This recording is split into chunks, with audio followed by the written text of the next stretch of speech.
ఇది కేవలం సమాచారంగా మాత్రమే భావించండి. వైద్య నిపుణులను సంప్రదించండి. సో, మ్యామ్ ఇప్పుడు అంటే లైక్ మీరన్నారు కొంతమంది ఏంటి అనంటే నెగ్లెక్ట్ చేసి కొన్ని ఇయర్స్ తర్వాత వస్తారు అని చెప్పి.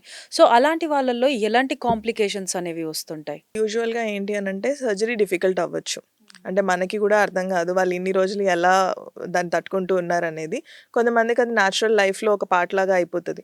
సేమ్ థింగ్ ఇప్పుడు మనం ఎవరైనా యూరిన్ ప్రాబ్లమ్ ఉన్నవాళ్ళు రెగ్యులర్‌గా కొంచెం లీక్ అవుతూ it becomes a natural thing. నాకు ఇలాగే అవుతది అని వాళ్ళు దాంతోనే అడ్జస్ట్ అయిపోయి బతుకుతారనమాట. హ్మ్. అది ఫీమేల్స్‌కి ఉంటది సమ్‌హౌ. సేమ్ థింగ్ ఈవెన్ మోషన్‌తో గూడా చేస్తారు వాళ్ళు. మోషన్ కొంచెం వస్తుందంటే వాష్ చేసుకుంటే పోతది.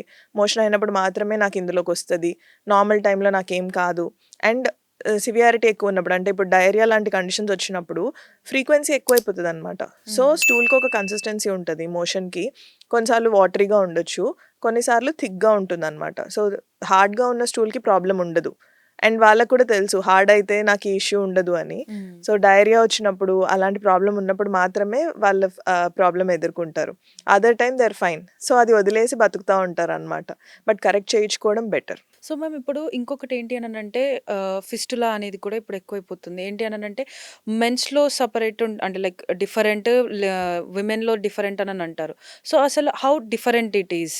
సో, ఈ ఫిస్టులా ఏదైతే ఉందో ఇది బికాస్ ఆఫ్ డ్యామేజ్ జరుగుతదనమాట. లేదు కొంతమందికి కీమోథెరపీ, రేడియోథెరపీ అట్లా చేయించుకున్న వాళ్ళకి పోస్ట్ క్యాన్సర్‌గా గూడా మనం చూస్తాము ఇట్లాంటి ఫిస్టులాస్ అనేటివి. హ్మ్. ఈ కనెక్షన్స్ మనకి మోషన్ ప్యాసేజ్‌కి, డెలివరీ ప్యాసేజ్‌కి మధ్యలో ఉంటాయి. కొన్నిసార్లు యూరిన్ ప్యాసేజ్‌కి, డెలివరీ ప్యాసేజ్‌కి మధ్యలో ఉంటాయి. పోస్ట్ సర్జరీస్ అంటే కొంతమందికి గైనిక్ సర్జరీస్ అవ్వచ్చు. ఓపెన్ సర్జరీ గానివ్వండి, లాప్రోస్కోపీ గానివ్వండి దేనిలో అయినా మనకి మూత్రనాళం ఉంటుందనమాట. యురేటర్స్ అంటాం వాటిని. కిడ్నీ నుంచి మనకి బ్లాడర్‌కి కనెక్ట్ చేసేవి. అవి మనం ఎక్కడైతే సూచరేస్తామో దాని దగ్గర దెబ్బ తగిలే అవకాశం ఉంటుంది. దాని నుంచి లీకింగ్ ఉంటదనమాట. హ్మ్. సో, యూరిన్ అనేది మనకి డెలివరీ దారి ఏదైతే ఉందో దానిలో నుంచి లీక్ అవుతా ఉంటది. అది అన్‌కంట్రోల్డ్‌గా ఉంటది. కొంతమందికి ఎలా అంటే జస్ట్ ఫోలీస్ క్యాథెటర్ అంటాము. మనం పైప్ వేస్తాం కదా! హ్మ్. యూరిన్ పోవడానికి. సో, ఆ పైప్ ఉంచేసి ఒక 2 వీక్స్, 3 వీక్స్‌లో హీల్ అవుతది అని చెప్తామనమాట. అవి చిన్న చిన్న వాటికి. కొంచెం సివియర్‌గా అయినప్పుడు ఏంటి అనంటే ఈ వెజైనా దారి గుండా కంటిన్యూయస్‌గా యూరిన్ రావడం గానీ, మనకి ఫోలీస్ క్యాథెటర్‌లో యూరినే లేకపోవడం గానీ, ఇవన్నీ మనకి వార్నింగ్ సైన్స్ లాగా. So, okay. అలాంటివి ఉన్నప్పుడు ఇలా యూరిన్ లీక్ కంటిన్యూయస్‌గా అవుతుందన్నప్పుడు మనం డాక్టర్ దగ్గరికెళ్లి చూయించాలి. 100% చూయించాలి. బికాజ్ అది ఎంత త్వరగా కరెక్ట్ చేసుకుంటే అంత బెటర్. అండ్ దానివల్ల కిడ్నీస్ గూడా డ్యామేజ్ అయ్యే ప్రమాదం ఉంటుంది.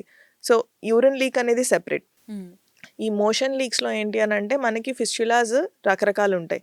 ఇప్పుడు మెన్‌లో వచ్చే ఫిస్టులాస్ అంటే మీరన్నట్టు ఇది మోషన్ ప్యాసేజ్‌లోనే ఉంటదనమాట.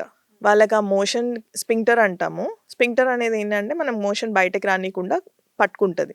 ఇది మజిల్ బేసికల్లీ హ్మ్. మనకి ఏదన్నా కండరం ఇట్లా గ్రాస్ప్ చేసినప్పుడు దాన్ని స్పింక్టర్ అంటాము.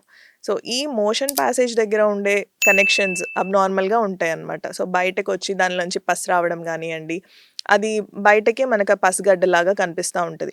ఈ ఫిస్టులాస్‌కి డిఫరెంట్ సర్జరీస్ ఉంటాయి. హ్మ్. సో, కొంతమందికి దాన్ని మొత్తం ఫిస్టులా ట్రాక్ట్ అంటాం దాన్ని. ఒక కనెక్షన్ ఏరియా అనమాట. ఒక లైన్ లాగా. మొత్తాన్ని రిమూవ్ చేస్తారు. సో, ఇది పర్మనెంట్ సర్జరీ లాగా అనుకుంటాం. బట్ ఫిస్టులాస్ అనేవి రిపీటెడ్‌గా రావచ్చు. హ్మ్. బట్ ఈ రెక్టోవెజనల్ ఫిస్టులాస్ కానివ్వండి, ఇలాంటివి డెలివరీ తర్వాత వచ్చేవి ఇంజురీతో అవుతాయి. అంటే దెబ్బ తగలడం వల్ల జరిగిన ఒక డ్యామేజ్ ఓకే. ఆర్ కట్ అవ్వడం వల్ల జరిగిన డ్యామేజ్‌తో వచ్చిన ఫిస్టులా. సో, ఈ ఫిస్టులాస్‌కి అలాంటి ప్రొసీజర్స్ ఏమి ఉండవనమాట. మనం ట్రీట్మెంట్ ఇవ్వాలి అనంటే దాన్ని ఓపెన్ చేసుకొని, ఆ ఎడ్జెస్ అంతా రిమూవ్ చేసి దాన్ని మళ్ళా కుట్టడమే ఉంటుంది. సో, మేము ఏం కాదు కన్జర్వేటివ్ మేనేజ్‌మెంట్ అంటాం. Where we don't do any surgery. అలా చూస్తూ ఏం కాదులే తగ్గిపోతది అనుకునేవి ఉంటాయి. సో, ఆ కైండ్ ఆఫ్ ఫిస్టులాస్ వేరు. హ్మ్. ఈ ఫిస్టులాస్ ఏవైతే డ్యామేజ్‌తో జరుగుతాయో, ఇప్పుడు ఒక దెబ్బ తగిలిన తర్వాత దాన్ని మాన్పించాలి గదా! మనం ఏదో ఒక ప్రొసీజర్ మనం ఇంటర్వీన్ అయితేనే అది కరెక్ట్ అవుతది.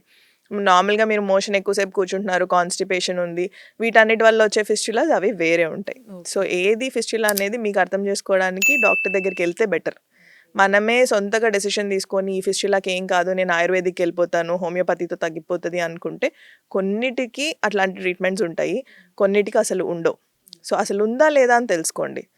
రాంగ్ వేలో ఎళ్ళిపోతారు. మన దగ్గర ఎలా ఉంటుందంటే ఒక నోషన్ ఉంటది. వాళ్ళకి తగ్గింది, వీళ్ళకి తగ్గింది నాకెందుకు తగ్గదు అని. సో, ఆ డిఫరెన్స్ ఎవ్రీవన్ ఈస్ 100% ఉంటుంది. Different. Exactly. Every body is different. Every way of getting injury is different అనమాట. సో, దేనివల్లొచ్చింది అనేది తెలుసుకోకుండా మనం ర్యాండమ్‌గా మెడికేషన్ పాప్ చేయడం కరెక్ట్ అవ్వదు. సాక్షి టీవీ ప్రసారాలను నిలిపివేయటం చట్టరీత్యా నేరం. సాక్షి టీవీ ప్రసారాల కోసం మీ స్థానిక కేబుల్ ఆపరేటర్ను వెంటనే సంప్రదించండి. DTHలో ఇంటర్నెట్లో కూడా సాక్షి టీవీ ప్రసారాలను వీక్షించవచ్చు.